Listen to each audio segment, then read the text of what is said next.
Pernah satu hari saya makan sama suami saya di rumah makan Pak Ustadz. Terus Bu, tiba-tiba minuman yang kami pesan itu tumpah. Apa kata suami ibu? Kemana mata kau? Terus apa yang mau ibu tanyakan? Waktu pas dia jalan sama kawannya, tumpah air, dia senyum. Dibilangnya sama kawannya, tenang bro, kita pesan air yang baru. Ke kawannya begitu lembutnya dia Pak Ustadz, ke aku begitu kasarnya dia Pak Ustadz. Bagaimana yang perlu kubalas Pak Ustadz? Tenang aja Bu, nanti dia kan tak lama lagi tua sakit. Terus gimana? Nanti pas dia sakit, suruh kawannya itu menyuap dia. Kalau sampai masanya kalian laki-laki yang gagah, yang perkasa, yang punya duit, yang ganteng, yang hebat, yang kuat, hari berganti musim berubah, setahun menjadi 10 tahun, lama-lama laki-laki akan tua. Siapa yang akan menyuapkan kalian makanan ketika sedang sakit, ketika sedang stroke, terbaring di rumah sakit? Mereka inilah yang akan menyuap dengan akhlakul karimah. Makan ya bang. Ibu mau menyuap bapak nih? Alah, malu pula dia. Mereka inilah yang setia sampai pintu liang lahat. Iya kan Bu? Habis itu dimasukkannya dia pun pulang. Boleh saya bertanya? Janji? Jangan bohong. Kalau mereka terbujur kaku, kalau mereka sakit, insya Allah sehat, sehat, sehat, sehat. Amin. Ini kalau nih, mana tahu malang tak dapat ditolak, untung tak dapat diraih. Maukah ibu menyuapnya dengan kasih dan sayang? Saya sebenarnya sedang ngetes aja. Mereka sepakat bilang mau, itu pasti karena bapak ini orangnya baik-baik semua. Beda-beda tipis antara baik dengan takut, itu yang beda tipis. Coba kalau bapak tak baik, pelit, bin bakhil, bin medit, bin kikir, apa yang mereka lakukan? Mereka akan menyuap juga. Makan bang, makan, makan, makan. Sabar ya bang, insya Allah nggak sampai hari Jumat selesai ini bang. Menangis nanti kalian laki-laki di rumah sakit. Di samping rumah sakit ada menara masjid tinggi, terdengar suara azan berkumandang, hayyalas salat.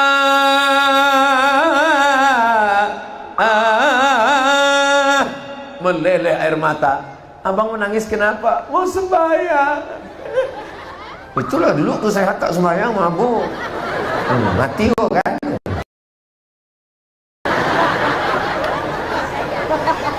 Tapi kalau istri yang solihah macam ini, dia tidak akan berkata bekasar begitu. Dia pasti akan mengatakan, tenang bang, malaikat maut bentar lagi sampai. Hidup ini adalah kenangan. Hidup ini menciptakan kenangan. Ibu mengenang bapak karena kenangan yang baik. Bapak mengenang ibu karena kenangan yang baik. Apalah yang paling bapak kenang dari ibu?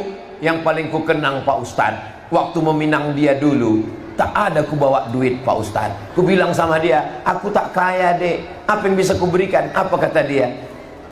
Cintamu bang. Tapi sayangnya itu hanya ada di sinetron aja. Saudara dimuliakan Allah Subhanahu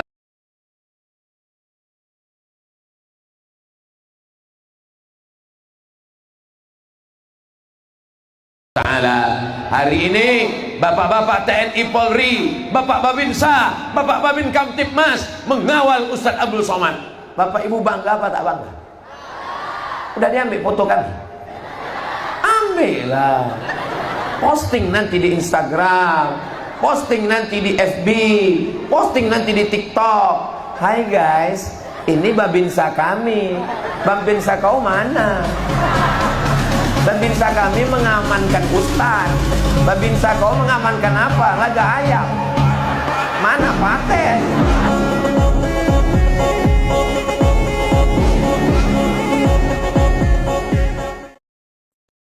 Anak minta handphone, dikasih atau tidak?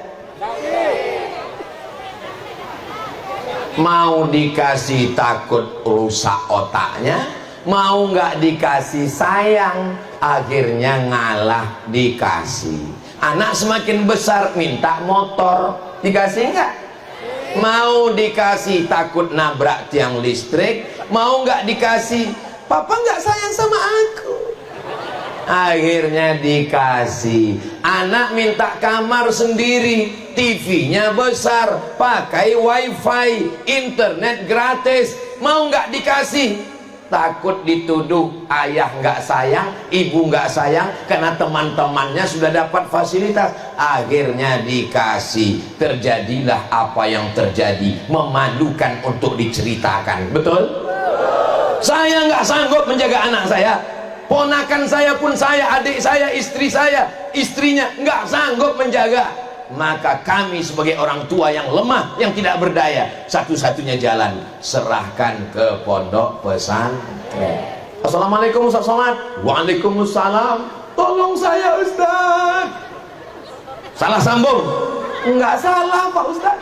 Loh, ibu nangis kenapa? Anak saya minta sepeda motor yang 250 cc Pak Ustaz. Ibu belikan karena dia minta-minta terus, katanya mama nggak sayang, akhirnya saya berikan Pak Ustaz. Terus setelah dibelikan di mana? Dia ngebut ke sana kemari Pak Ustaz. Udah mati belum? Tapi sekarang setengah mati terbaring di rumah sakit Pak Ustaz. Tolong doanya Pak Ustaz. Yang belikan siapa? Ibu. Yang biarkan dia keluyuran sampai tengah malam siapa? Ibu. Sekarang dia tabrakan masuk ke rumah sakit, mintanya ke siapa? Enak aja. Orang lagi sholat di musola, ghairil maghdubi alaihim waladdallin.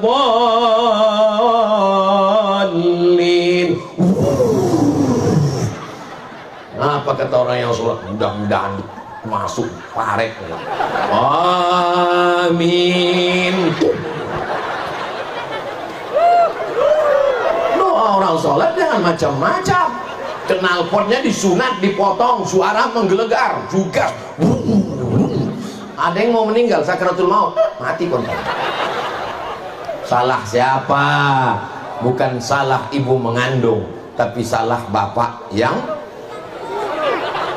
tidak pernah mengurungkan niat untuk berbuat baik. Nampaknya baik, nampaknya bagus, belikan motor, belikan handphone, belikan wifi, kamarnya besar. Ustaz Somad bisa datang ke rumah saya? Ngapain ke rumah bapak?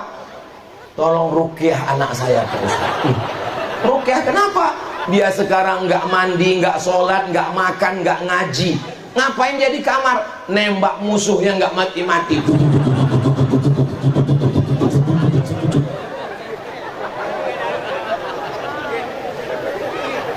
Anak saya yang satu lagi ngebut terus Pak Ustaz, Mobile Legend. Anak saya yang satu lagi Pak Ustaz, judi slot. Anak saya yang satu lagi Pak Ustaz, game online. Yang salah siapa? Yang belikan handphone siapa? Saya Pak Ustaz. Yang ngasih uang jajan siapa? Saya Pak Ustaz. Yang membebaskan dia di kamar siapa? Saya Pak Ustaz. Yang nggak pernah nanya sholat pendidikannya siapa? Saya Pak Ustaz. Sekarang anaknya rusak, yang salah siapa? Jin.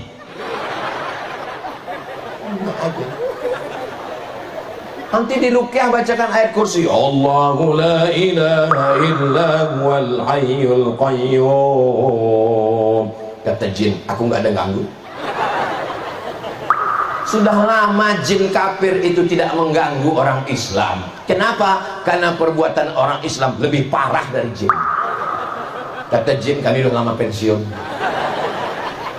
Tidak ada cara jalan menyelamatkan anak-anak kita. Pondok pesantren, tahfiz Quran, isti'adatud darain, benteng terakhir. Kalau benteng terakhir dijebol, hancur kita.